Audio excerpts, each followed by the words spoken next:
से जो है ना मैं नंबर ऑफ प्रोडक्ट को भी कैलकुलेट कर सकता हूँ, नंबर ऑफ रिएक्टेंट के मोल को भी कैलकुलेट कर सकता हूँ, ठीक है। कब? जब हमारे पास एक इक्वेशन क्या होगी, बैलेंस होगी, ठीक है। इसे कहते हैं stoichiometric calculation of number of moles of reactant and product in a balance calculation is called stoichiometric. अब नेक्स्ट बेटा जिसमें हमने टॉपिक डिस्कस करना है वो हमारे पास फर्स्ट टॉपिक मोलर वॉल्यूम। क्या आता है हमारे पास? Molar volume. मोलर वॉल्यूम तो हमने अभी बात की है। क्या होता है मोलर वॉल्यूम? ऐसा volume, molar volume contains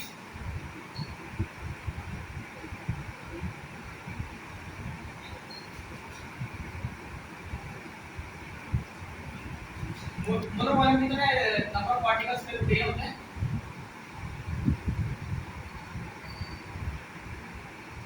molar volume बेटा हमारे पास 6.02 10 to the 23 पार्टिकल्स होंगे।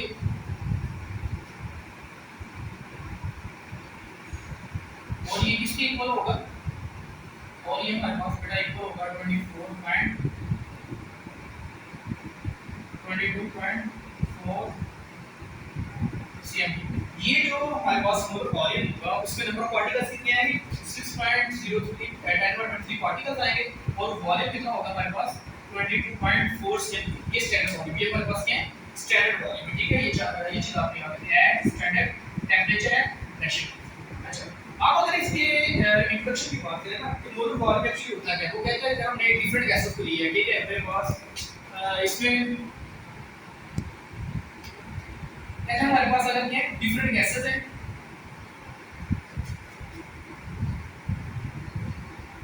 डिफरेंट गैसेस हमारे पास, ठीक है। उनको हम क्या करना है?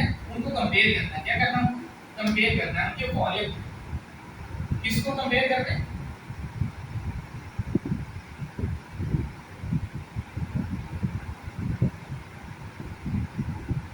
उनके किसको कंपेयर करना है? वॉल्यूम। किसको कंपेयर करना? वॉल्यूम एट सेम टेम्परेचर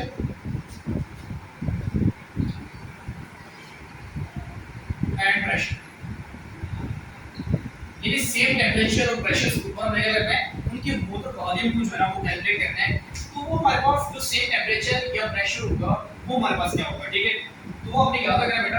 हमारे पास जो टेम्परेचर होगा इसकी वैल्यू हमारे पास होगी सेम, जगह आप लिख देते हैं रूम। कौन सा टेम्परेचर?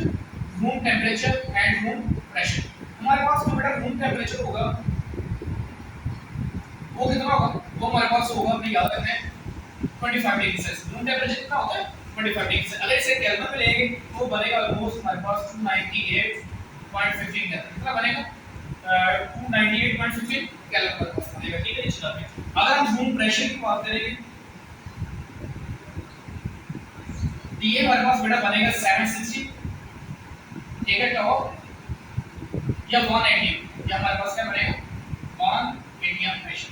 तो ये हमारे पास जो वैल्यूज हैं ये स्टैंडर्ड वैल्यू है। इसको अगर हम देंगे तो हमारे पास जो डिफरेंट गैसेस हैं, ठीक है, उनके हम वॉल्यूम को क्या कर सकेंगे? कंपेयर कर सकते हैं। क्या करेंगे? कंपेयर कर सकेंगे, ठीक है। ये चीज आप याद रखिए। ये जगह हमारे पास डिफरेंट गैसेस हैं, उनके वॉल्यूम को हम कंपेयर करना चाहते हैं। कैसे करेंगे? Room temperature pressure. अगर गैसेस का टेम्परेचर और प्रेशर सेम होगा, इतना होगा, तो फिर वो जो गैसेस हैं उनका मैसेज भी सेम होंगे, उनके वॉल्यूम भी सेम होंगे, उनकी जो स्टैंडर्ड वैल्यूज हैं वो भी सारी सारी क्या होंगी? सेम होंगी, ठीक है। अब हम जरा कुछ एग्जांपल की बात करते हैं। जैसे हमारे पास मल्टीपल एग्जांपल्स हैं।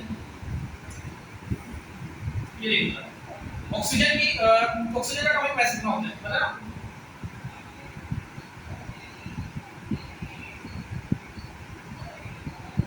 ऑक्सीजन का एटॉमिक मास कितना होता है? 8। कितना होता है? 16। ऑक्सीजन का एटॉमिक मास कितना होता है? 16। ऑक्सीजन का एटॉमिक मास बेटा हमारे पास होता है 16। कितना होता है? 16। 8 एटॉमिक नंबर होता है और मास कितना होता है? 16। इसका जो वॉल्यूम होगा वो हमारे पास कितना होगा? 22.4 dm3। और इसका बेटा जो प्रेशर होगा और हमारे पास वो कितना होगा? 760 मिलीमीटर ऑफ मर्क्यूरी। और इसका बेटा हमारे पास टेम्परेचर होगा वो कितना होगा? वो हमारे पास होगा, ये इसमें नंबर ऑफ पार्टिकल्स की बात कर लेते हैं, 25 डिग्री सेल्सियस। 298.15 केल्विन। ये देखो सिंपल सी बात आपने याद है। कोई भी गैस लेंगे उसका जो मास होगा उसका वॉल्यूम भी यही आएगा, प्रेशर उसका यही आएगा। और हमारे पास उसका जो है ना टेम्परेचर वो भी क्या आएगा, सेम आएगा। अगर हम कोई और एग्जांपल की बात करें, जैसे हमारे पास इसकी जगह आ जाता है कॉर्न आ जाता है। कॉर्न का गैस कितना होता है, कॉर्न का हमारे पास 12 कितना होता है 12। इसके अंदर भी क्या होंगे, हमारे पास जो वॉल्यूम होगा वो अगेन दोबारा इतना होगा क्योंकि इसकी स्टैंडर्ड है, ठीक है। और इसका प्रेशर कितना होगा, दोबारा से कितना होगा, ठीक है। और इसके अंदर जो हमारे पास टेम्परेचर होगा वो इसका कितना होगा 298.50 केल्विन। और इसमें जो नंबर ऑफ पार्टिकल्स होगा वो कितना होगा 6.010 तो ये कोई भी हम गैस ले लें उसका मास भी सेम रहेगा, ठीक है। डिफरेंट गैसेस का मास भी सेम रहेगा और उनकी जो आने वाली वैल्यूज हैं वो भी क्या होंगी, वो सेम होंगी, ठीक है। हर गैस का जितना अपना मास होगा उसका वॉल्यूम उतना ही होगा, उसका प्रेशर उतना ही होगा, उसका टेम्परेचर मास यहां से गैस से वहां से चेंज होता रहेगा, ठीक है। लेकिन ये वाली जो वैल्यू आएगी वो क्या होगी, वो चेंज नहीं होगी, ठीक है। ये चीज आपने इसमें याद रखनी है। अच्छा अभी हम करना इसमें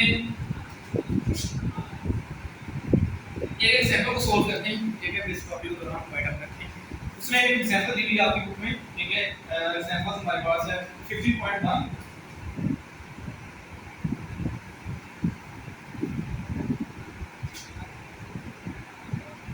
वो क्या है हमारे पास एग्जांपल बेटा, उसमें बताया हुआ है calculate the number of moles of nitrogen gas present when it occupies volume of 2.0 m2 at standard temperature। वो कहता है कि नाइट्रोजन गैस का वॉल्यूम जो है ना वो नंबर ऑफ मोल्स कैलकुलेट करें, ठीक है। जब उसका वॉल्यूम कितना हो 2.5 dm2। सिंपल हम इसका सॉल्यूशन लिखते हैं, ठीक है। इसका हमारे पास सॉल्यूशन क्या बनेगा, 24 dm2 is occupied by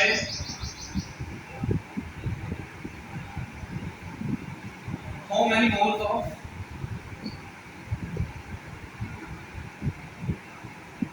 nitrogen।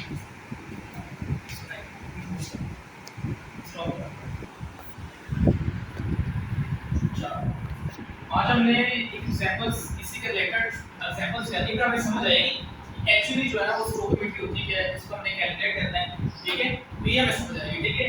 तो हम कैसे जो है number of moles of reactant and product को जो है ना वो कैलकुलेट करते हैं बैलेंस केमिकल इक्वेशन के अंदर, ठीक है। तो वो हमें जो है ना वो समझ आएगी इसके अंदर एग्जांपल्स के अंदर वेरिएबल्स के अंदर, ठीक है। तो ये एग्जांपल दी हुई है हमारे पास 15.1 सेकंड चैप्टर की, ठीक है। तो इसमें हमने क्या कैलकुलेट करना है, इसमें हमने फाइंड करना है नंबर ऑफ मोल्स। क्या फाइंड करने हैं, नंबर ऑफ मोल्स फाइंड करने हैं। वो हमें गैस देगा, उस गैस का वॉल्यूम प्रोवाइड करेगा और वो कहेगा कि जो है इसकी नंबर ऑफ मोल्स फाइंड करें, ठीक है। जैसे सबसे पहले इसमें है ये हमारे पास 24 dm3 जो है ना is occupied by how many moles of nitrogen। सबसे पहले इसमें क्या बताया हमारे पास कि ये हमारे पास स्टैंडर्ड वॉल्यूम, ये कौन सा वॉल्यूम है, स्टैंडर्ड वॉल्यूम है, किसी भी गैस का स्टैंडर्ड वॉल्यूम है, ठीक है।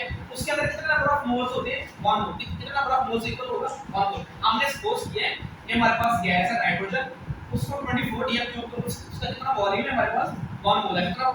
कितने मोल इक्वल है 1। अच्छा नेक्स्ट, अगर 1 dm3 will be occupied by how many moles.